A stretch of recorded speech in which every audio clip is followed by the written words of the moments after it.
When Elena Cruz moved to Chihuahua, she wasn't looking for anything more than a fresh start.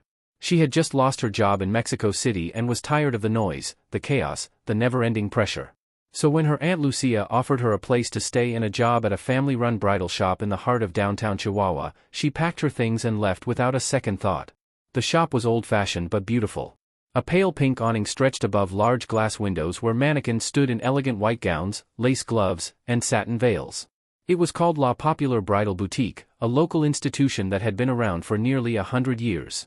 But nothing captured attention more than the mannequin in the center of the window. She stood perfectly still, her gown frozen mid-drift like the wind had just brushed it. Her fingers were impossibly detailed, with knuckles, soft veins, and tiny wrinkles. Her eyes seemed to shimmer with moisture. And her skin didn't look like plastic at all. It looked like skin. "Elena, don't stare," her aunt said on her first day. "That's La Pascualita. You'll get used to her." Elena laughed. "She's a mannequin, right?" Her aunt paused, then shrugged. "That depends who you ask." The locals had their own version of the story. They said La Pascualita wasn't made of wax. She was once a real woman. Pascuala Esparza, the original owner's daughter. According to legend, Pascuala died suddenly on the morning of her wedding, stung by a black widow spider as she tried on her gown.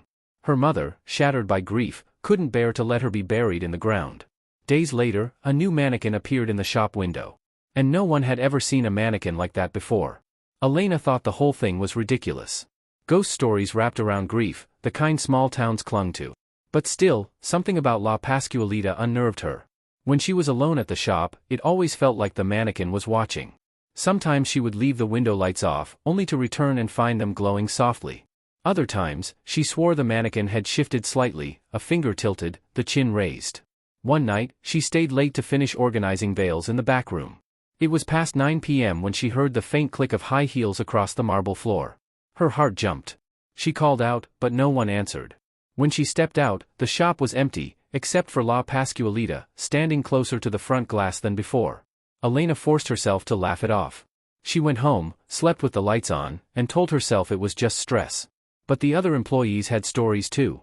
Rosa, the seamstress, said she refused to dress the mannequin after sunset. "Once, I tried fixing her sleeves at night," she whispered, and her hand twitched under mine. It was like she didn't want to be touched.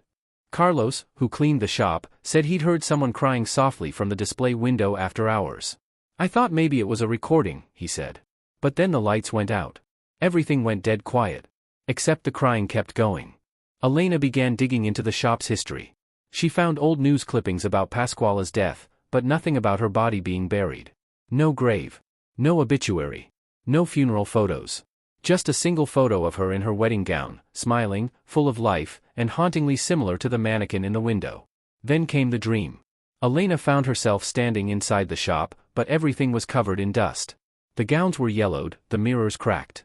She turned toward the window, and La Pascualita was gone from her stand.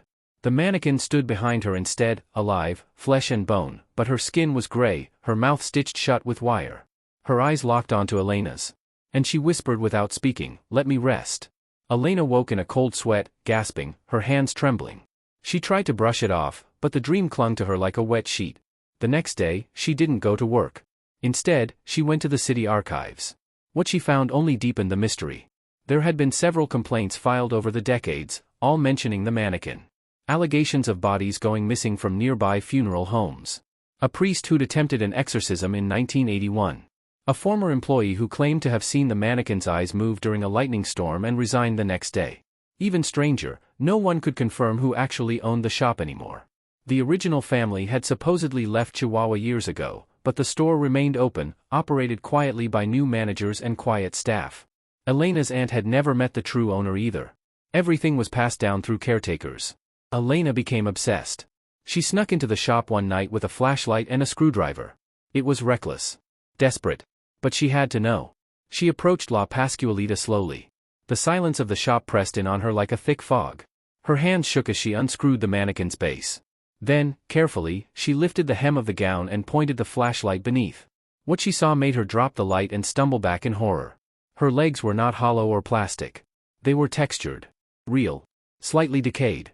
The faint outline of muscle. Skin. Elena gagged, then covered her mouth.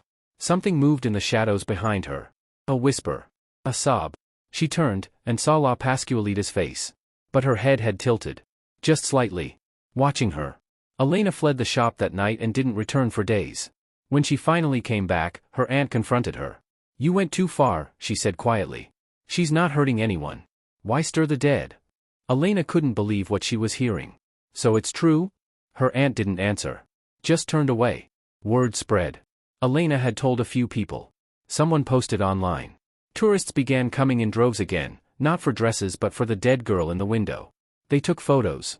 Pressed their faces to the glass. Some even tried to touch her. That's when the strange things started happening. A tourist from Texas collapsed in front of the shop. His girlfriend swore he'd said something, grabbed his hand before he fainted. A local boy ran out screaming, claiming La Pascualita blinked at him.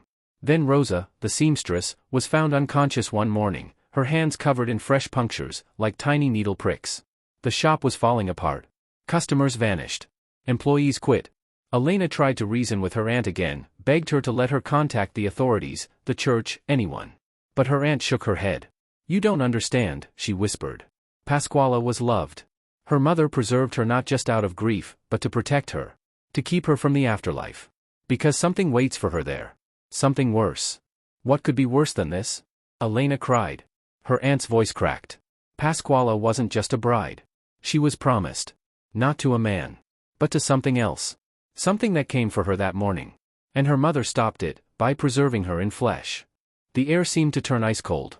That night, Elena returned one last time. She brought holy water. Lit candles. Placed a bridal bouquet at La Pascualita's feet. And whispered the only prayer she could remember. "May you find peace. May you find rest. May you no longer be watched." The lights flickered. A single tear rolled down the mannequin's cheek. And by morning, La Pascualita was gone. No one saw her removed. No one saw who took her. But the window was empty, the stand bare, the glass cleaned. The shop remained open, eventually returning to normal.